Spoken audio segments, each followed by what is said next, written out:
puissance dans le nom de Jésus.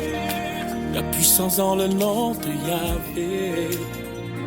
Oh, oh, oh, oh, oh, oh.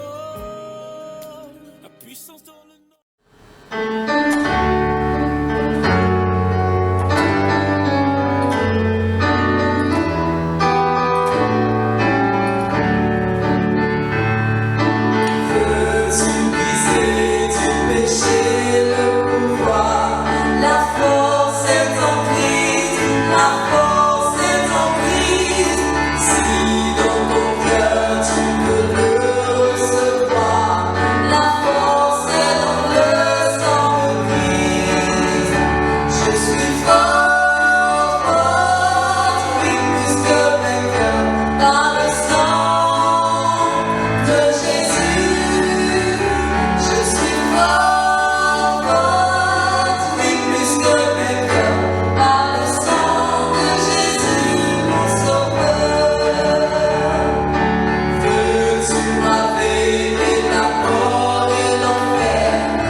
Bonsoir, chers frères et sœurs. Je suis là encore ce soir pour notre semaine spirituelle. Aujourd'hui, c'est notre 5e jour. Il nous reste encore un jour ou deux jusqu'au dimanche. Le thème de la semaine spirituelle, c'est la puissance du sang de Jésus. Aujourd'hui, nous allons parler de la guérison et de la protection de Dieu. Je vais vous lire 3 textes bibliques. Et puis, après cela, nous allons prier. Le premier texte se trouve dans le livre de Ésaïe.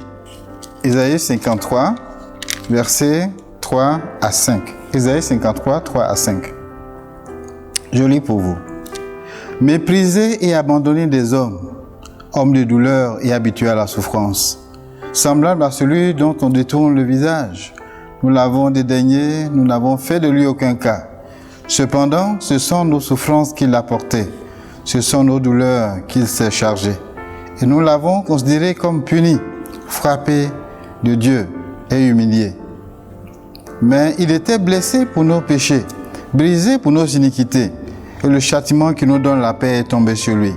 Et c'est par ses meurtrissures que nous sommes guéris. Le deuxième texte, c'est dans l'Évangile selon Matthieu, le chapitre 8, versets 14 à 17. Matthieu, chapitre 8, verset 14.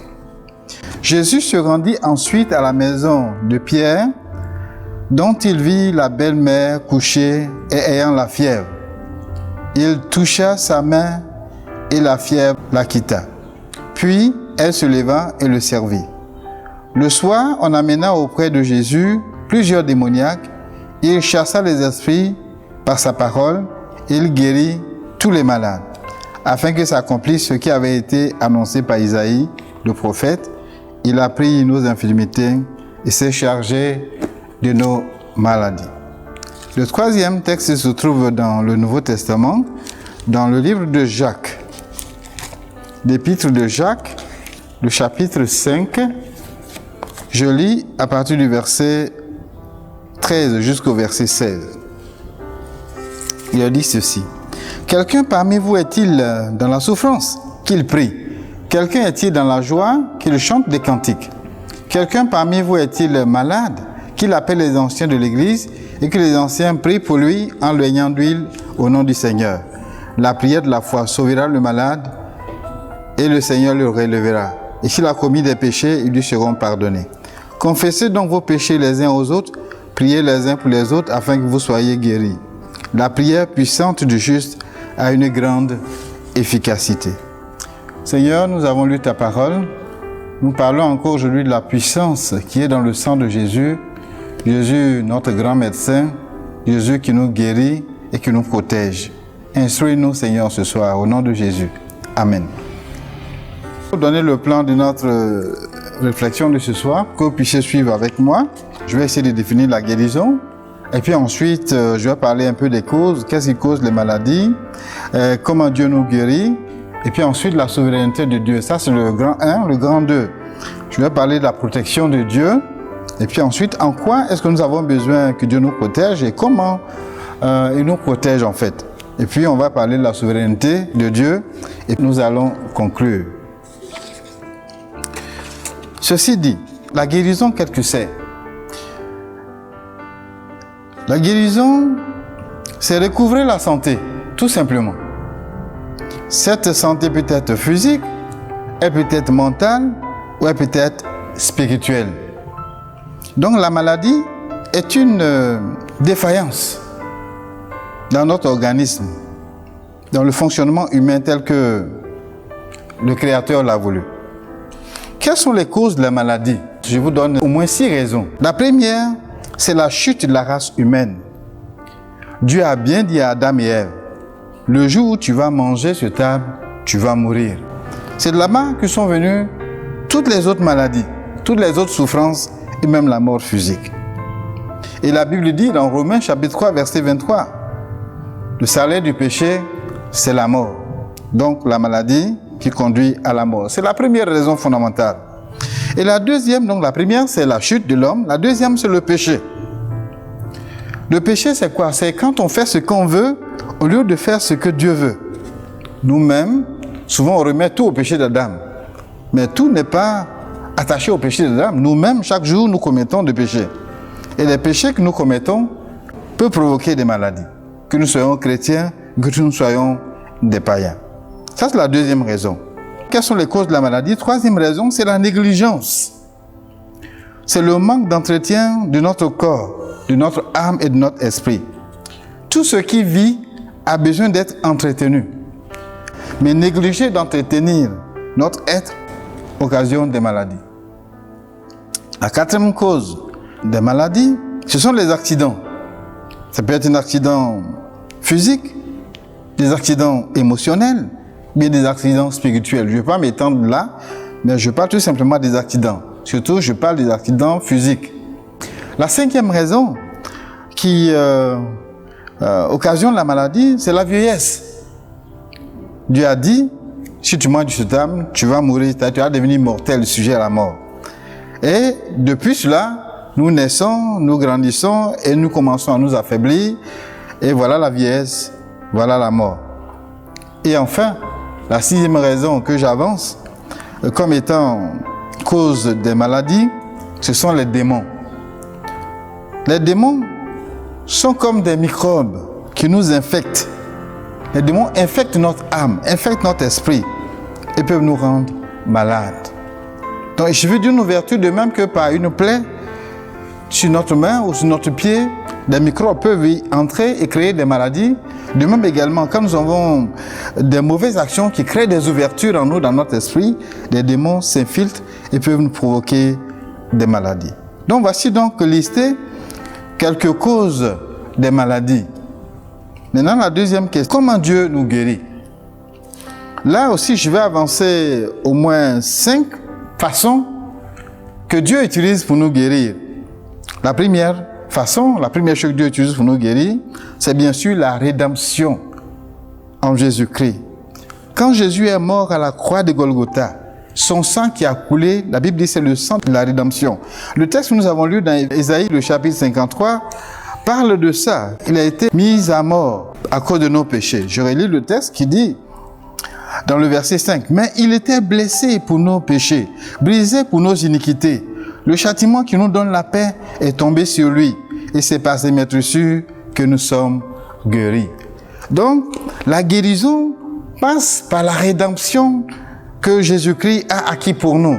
j'insiste, la rédemption, c'est le fait que Jésus est mort, la conséquence de nos péchés, et par cette mort, il nous a délivrés du pouvoir de Satan pour nous transporter dans son royaume, qui est le royaume de la lumière. Donc la rédemption que nous avons en Jésus est le point de départ de notre guérison. Elle commence ici, et un jour elle va s'achever dans l'éternité. Donc la rédemption touche notre esprit, ça touche notre âme, et ça touche également notre corps physique. Deuxième moyen que Dieu utilise pour nous guérir, c'est la guérison naturelle. Qu'est-ce que j'appelle la guérison naturelle? Dieu a mis dans notre corps un système de défense. Dans le sang, il y a les globules rouges, il y a les globules blancs. Les globules blancs, c'est notre système de défense. Dieu a mis cela en nous pour que, quand une maladie entre en nous, cela puisse agir pour nous guérir. Donc, quelqu'un peut être guéri sans prendre de médicaments. Tout simplement en prenant le temps de se reposer, en ayant une bonne alimentation et une bonne hygiène de vie. Troisième façon que Dieu utilise, ce sont les soins médicaux. Quatrième, la relation d'aide dans le milieu chrétien ou dans les milieux hospitaliers, on parlera de la psychologie. Souvent, nous sommes malades à cause des genres de pensées que nous avons, des pensées qui ne sont pas justes, des attitudes qui ne sont pas justes, le manque de pardon, le manque de réparation des fautes commises.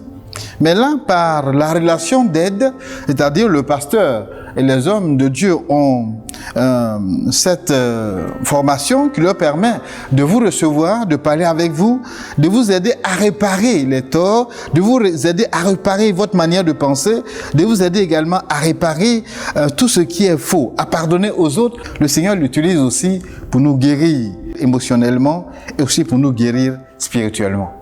La cinquième chose que Dieu utilise pour nous guérir, c'est la prière. Invoquer le nom de Jésus, notre Rédempteur, apporte la guérison. Dis Seigneur, sauve-moi, Seigneur, guéris-moi. Plusieurs ont essayé, ont crié à Dieu et Dieu les a guéris de façon miraculeuse. La prière fait, bien sûr, appel à la rédemption, à ce que Jésus a fait pour nous à la croix de Golgotha. La prière fait appel à la foi. C'est-à-dire, il faut croire en Dieu. Et puis ensuite, la prière fait appel à ce qu'on appelle le réma. Le réma, c'est-à-dire entendre Dieu, recevoir une parole de Dieu concernant la situation que tu vis. Entendre Dieu te dire, oui, mon fils, je veux que tu guérisses, ou bien je te guéris, que tu saisisses cela par la foi. Justement, parlant de la guérison, dans Matthieu, le chapitre 5, verset 8 jusqu'au verset 13, on parle d'un centenier romain qui est venu voir Jésus parce que son serviteur était malade. Il avait la foi que Jésus pouvait le guérir. Mais cette foi qu'il avait en Jésus ne l'a pas guéri pourtant. Il a fallu qu'il vienne jusqu'à Jésus. Jésus a voulu même se déplacer pour aller chez lui. Il a dit non, c'est pas la peine. Dis seulement un mot et mon serviteur sera guéri. Et Jésus lui a dit, va, qu'il te soit fait selon ta foi. Et le serviteur, ce centenier, a saisi cette parole qui était pour lui une révélation, un réma, une parole directe de Dieu. Et son serviteur se trouvait guéri. Dieu doit nous parler. Souvent, on se base dessus seulement. Dieu a dit dans sa parole, vous imposerez les mains aux malades simplement et les malades seront guéris. Mais si ce n'est pas une révélation directe que Dieu te donne, souvent nous faisons échec parce que nous n'avons pas une révélation directe. Donc, la prière est le cinquième moyen que Dieu utilise pour nous guérir de nos maladies. Et là, notre Seigneur Jésus-Christ, lui-même, est notre modèle de guérison miraculeuse. Pendant son ministère, Jésus, sans médicaments, sans même prière, a ordonné à la maladie, l'a menacé. La fièvre qui était chez la belle-mère de Pierre, et la fièvre s'en est allée, elle s'est levée, elle l'a servi. Donc Jésus est notre modèle de guérison de par sa vie, la vie qu'il a menée dans son ministère. Jésus a guéri directement parce qu'il est le Dieu créateur.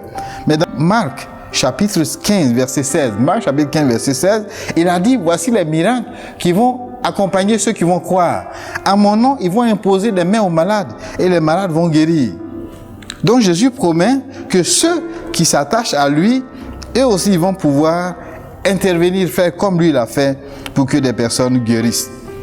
Et les apôtres ont fait exactement comme Jésus a fait. Dans le livre des Actes, du chapitre 5, il est question de l'apôtre Pierre qui a guéri des gens. Et là, c'était directement par la puissance de Dieu et même sans prière, juste en parlant aux malades et à la maladie. Et puis ensuite, dans le livre des Actes du chapitre 19, nous voyons là l'apôtre Paul, qui on prenait même un mouchoir pour toucher Paul, et puis pour aller toucher les malades, et les malades étaient guéris.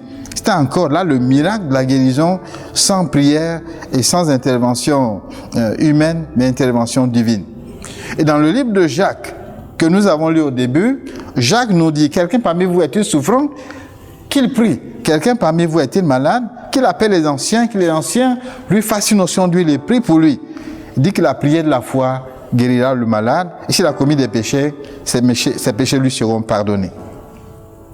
Donc voilà donc les 5, ou j'allais dire 6 moyens que Dieu utilise pour nous guérir, parce que la 6e, c'est l'intervention directe de Dieu, sans même la prière.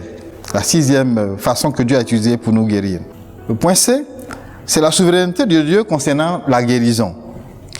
Dieu peut guérir toute maladie, mais il ne le fait pas toujours parce qu'il est souverain.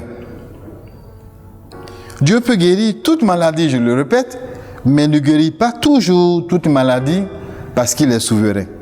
Le Seigneur Jésus lui-même, dans l'évangile selon Luc, le chapitre 4, le verset 25 à 27, parlant aux gens de sa ville à Nazareth, leur a dit qu'au temps de Naaman, il y avait beaucoup de lépreux. Mais cependant, c'est Naaman seulement qui a été guéri. Tous les autres lépreux en Israël n'avaient pas été guéris. Également la veuve de Sarepta, chez qui Élie est allé. Il y avait beaucoup de veuves, mais cependant, Élie a été envoyé seulement chez cette veuve à Sarepta pour recevoir la guérison. Donc il y a cet aspect souveraineté de Dieu. On peut être malade, prier, remplir toutes les conditions, mais Dieu peut choisir que nous puissions garder la maladie, parce que dans la maladie, nous allons glorifier son nom. Il ne faut pas sous-estimer cet aspect. Donc il n'est pas juste de dire que Dieu veut toujours guérir de toutes les maladies. Et la parole dit aussi que quand nous sommes malades, nous devons cependant pas dire que bon, c'est Dieu qui veut que je sois malade. Nous devons toujours prier pour demander à Dieu sa grâce et sa volonté pour que nous puissions guérir.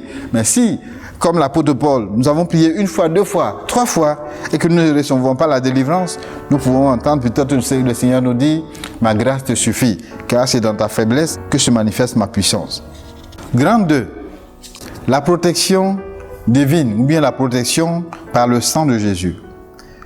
Là, il y a 2 grands points. Le point 1, c'est de quoi avons-nous besoin d'être protégés et comment Dieu nous protège. Je vous propose 3 réponses à cela. Premièrement, nous avons besoin d'être protégés de nous-mêmes, de nos choix qui ne sont pas toujours bons. La Bible dit que nous devons renoncer à nous-mêmes, nous charger de notre croix et suivre Jésus, en faisant comme il a fait lui-même. Nous devons laisser Dieu nous protéger de nous-mêmes, parce que nos choix, nos intentions ne sont pas toujours justes. Il faut prier chaque fois quand nous avons un problème, quelque chose nous soumettons à Dieu, nous devons toujours dire Seigneur, que ta volonté soit faite et non la nôtre. Parce que nous pouvons faire de mauvais jugements, de mauvaises appréciations. Nous pouvons penser que ça c'est bon, pourtant c'est pas bon. Mes chers amis, la première chose dont nous avons besoin d'être protégés, et la plus grande même, c'est d'être protégés de nous-mêmes, de nos ambitions, de nos désirs qui ne sont pas toujours justes. Ayons la sagesse de nous soumettre à Dieu, de renoncer à nous-mêmes, de nous charger de notre croix, c'est-à-dire notre part de souffrance que le Seigneur nous impose, et de toujours demander à Dieu, Seigneur, que ta volonté soit faite, quelle que soit notre prière. De quoi avons-nous besoin d'être protégés? Deuxième, c'est des autres qui sont malveillants et des accidents. Nous avons besoin que Dieu nous protège des autres et des accidents. Oui, quand nous sortons, il y a beaucoup de personnes malveillantes sur notre chemin. Des bandits, des voyous, des gens que Satan peut utiliser pour nous faire du mal. Et aussi des accidents. Mais nous devons donc demander à Dieu de nous protéger des autres, de nous protéger des accidents. Et le Seigneur nous a donné le modèle de prière. Nous devons dire, Seigneur, ne nous soumets pas à la tentation, mais délivre-nous du malin.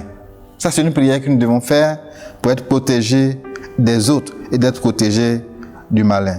Et aussi, nous pouvons prier pour demander au Seigneur de nous couvrir par son sang et d'assurer notre sécurité partout où nous allons. Et troisièmement, nous avons besoin d'être protégés du diable, de ses démons et des sorciers. Et là, j'ai la bonne nouvelle à vous annoncer. Il n'y a rien qu'on peut faire parce que la victoire est déjà remportée. Et là, je vous lis le texte qui en parle, Apocalypse le chapitre 12. Je lis les versets 10 et 11. Apocalypse chapitre 12, verset 10 et 11 dit ceci. Et j'entendis dans le ciel une voix forte qui disait, maintenant le salut est arrivé, ainsi que la puissance, le règne de notre Dieu et l'autorité de son Christ, car il a été précipité, l'accusateur des frères, qui les accusait devant Dieu jour et nuit. Verset 11. Ils l'ont vaincu à cause du sang de l'agneau et à cause de la parole de leur témoignage. Ils n'ont pas aimé leur vie jusqu'à craindre la mort. Ce texte dit, il s'agit des chrétiens. Ils l'ont vaincu. Qui est-ce que nous avons vaincu? On a vaincu le diable. On a vaincu les démons. On a vaincu les sorciers. Parce que Jésus a remporté la victoire. Tout cela est pour nous. La victoire de Jésus est la nôtre. Qu'est-ce que nous devons faire? Nous devons donc, en tant que chrétiens, marcher dans la victoire de Jésus. Nous n'avons pas une victoire à remporter, nous, mais la victoire de Jésus sur le Satan, sur les sorciers et sur tous les démons est notre victoire. Nous devons la réclamer. Et la deuxième chose que dit ce verset, c'est que nous devons proclamer cette victoire. Dis à Satan, dis aux sorciers qui nous menacent, tu ne peux rien me faire parce que Jésus a déjà remporté la victoire sur toi pour moi.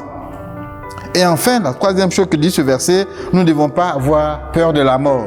Parce que la peur de la mort est une arme terrible que le diable utilise. Il nous effraie pour nous attaquer. Le grand B, la protection divine. Le grand A, c'était de quoi avons-nous besoin d'être protégés et comment Dieu nous protège. Le B, c'est concernant la protection, il y a la souveraineté de Dieu. Et là, toute l'histoire de Job est là pour nous révéler cela. Job était quelqu'un qui était saint. Il marchait dans la pureté. Il faisait des sacrifices pour lui, pour ses enfants. Mais cependant, Dieu, dans sa souveraineté, a choisi de laisser Job être sous les coups de la maladie, sous les coups de la mort. Ses enfants sont morts et même lui, sa santé en a été touchée. Parce que Dieu est souverain, il fait ce qu'il veut. Il peut choisir de permettre que nous soyons attaqués par Satan, attaqués par la maladie, juste pour qu'il puisse se glorifier de nous, voir comment nous allons réagir. Pendant que cette maladie, pendant que ces attaques vont venir, comment nous allons réagir? Dieu le permet que nous soyons sous les flèches de l'ennemi parce qu'il est souverain et parce qu'il sait que nous allons glorifier son nom à travers cela. Nous avons aussi l'exemple d'Étienne et de Jacques. La Bible, nous voyons Étienne a été arrêté, lapidé et il est mort. Le Seigneur Jésus était là, arrêté, assis ou bien arrêté, en train de regarder son premier martyr mourir. Ensuite, nous avons l'histoire de Jacques. Jacques a été arrêté par Hérode et le Seigneur n'a rien fait. Jacques a été tué, décapité. Mais cependant, nous voyons aussi Pierre et Paul. Pierre a été lui arrêté, mis en prison, mais le Seigneur a envoyé son ange pour le délivrer de la prison. Ensuite, on voit Paul et Silas qui sont arrêtés, mis en prison, et le Seigneur envoie son ange pour aller les délivrer.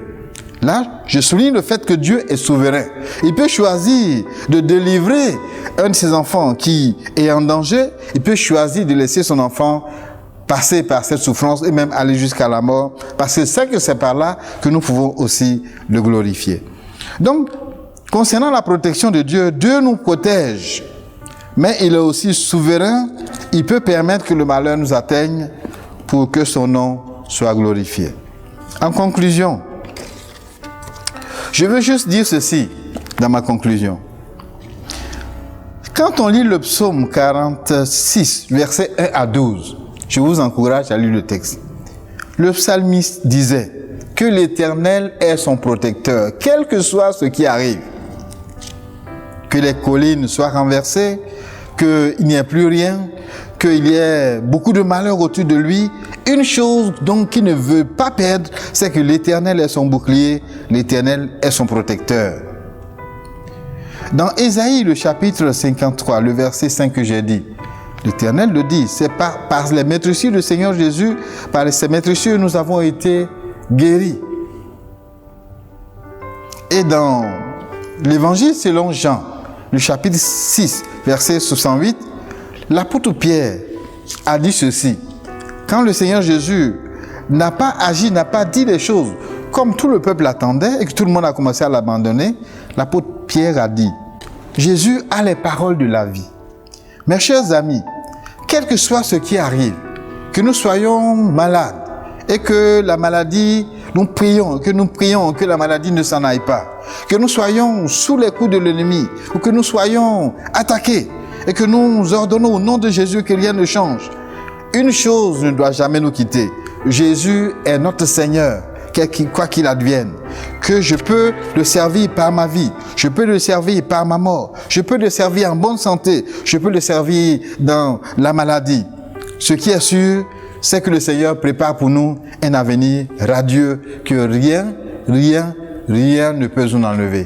Parce qu'au paradis, il n'y aura pas de maladie, il n'y aura pas d'agression. Nous serons toujours en sécurité et nous serons toujours bien portants. Nous allons toujours vivre dans la félicité de Jésus. C'est à cela que le Seigneur nous appelle une foi ferme et que Dieu nous bénisse. Seigneur, merci pour ta parole. Tu es le Dieu qui nous guérit. Et même si tu choisis de ne pas nous guérir, nous allons te demeurer fidèles. Tu es le Dieu qui nous protège mieux que quiconque parce que tu as vaincu le diable et tous ses suppôts. Et même si, Seigneur, il arrivait que tu permettais, comme à Job, qu'on passe par la maladie, qu'on passe par la souffrance, Seigneur, tu seras toujours notre Dieu. Merci de nous donner la foi de persévérer jusqu'à la fin, parce que nous ne te suivons pas pour avoir la santé, nous ne te suivons pas pour avoir la protection, nous te suivons parce que tu es notre Seigneur.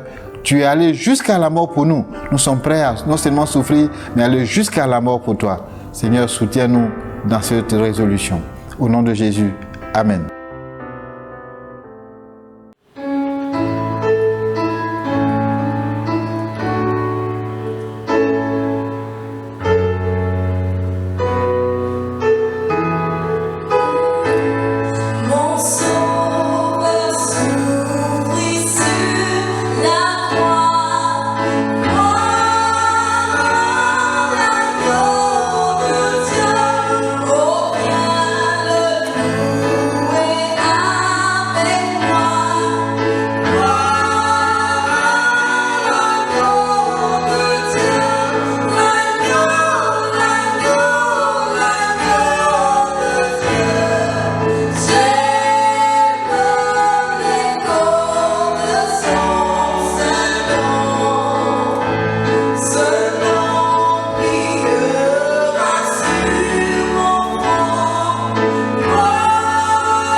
Puissance en le nom de Jésus, la puissance en le nom de Yahvé. Oh, oh, oh, oh, oh, la puissance de